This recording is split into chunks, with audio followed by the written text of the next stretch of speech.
Hello, my name is Thomas Drew, and this is my presentation for Task 3 for Unit 35.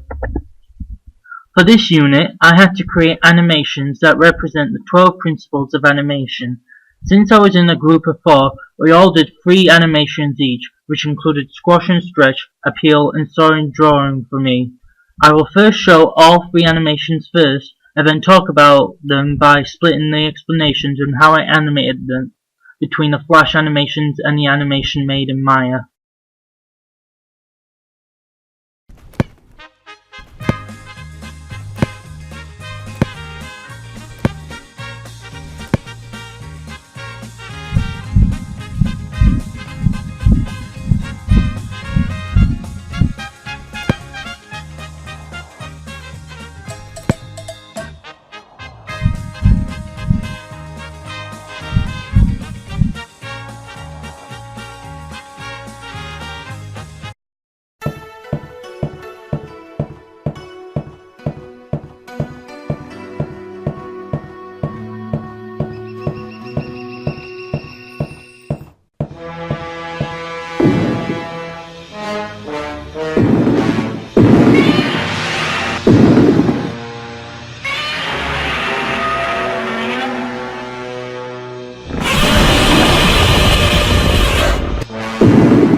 Non, rien de rien. Non, je ne regrette rien. Ni le bien qu'on m'a fait, ni le mal. The first Flash animation I showed off was for the principle of squash and stretch. In order to do this, I had to use classic tweens, which allowed me to make 2 frames, create a tween, and then edit the second frame to automatically create an animation transition between the 2. In this case, I did this to squash and stretch the ball with the transform tool to make it look like it was actually being squashed and stretched as it got kicked. This was also used for the change of cameras, such as the transition from the footballer to the keeper, as I moved the objects to tween to the part which included the keeper.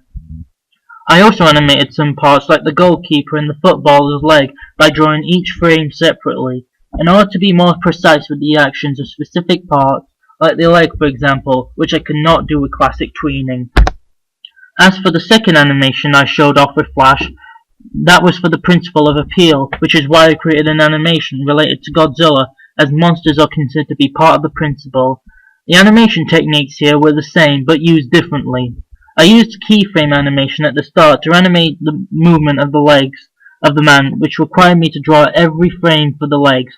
But once I finished a full cycle, I copied and pasted the frames a few times to repeat the walk cycle, to save time as well as use it when Godzilla is charging his breath, and when he moves his head and jaw. As for classic tweening, I use this for various actions such as Godzilla walking, and for the atomic breath that Godzilla shoots, as it was faster to do this than drawing every frame for it. And as you can see by the screenshot below, the part which has multiple black dots, that is what I use for keyframing, and the part which has the long arrow, that is what I use for classic tweening. When it came to the 3D animation, however, the only real use of animation I used was animating the camera in the program by using keyframes. They work similar to classic tweens in Flash for Maya, and I use this alongside the move and rotate tools to move the camera and rotate it. I also animated the light I used to cast the shadows of the Eiffel Tower to emulate it going from sunrise to sunset. The reason behind this is because the 3D animation is to show the principle of solid drawing, which is to show depth in the animation, which is why I only make the camera move to show the different angles of the model I made, and the light to make the shadow move as well in order to properly show the principle of solid drawing. And as shown by the screenshot here below this slide, this is what it looks like for keyframing in Maya.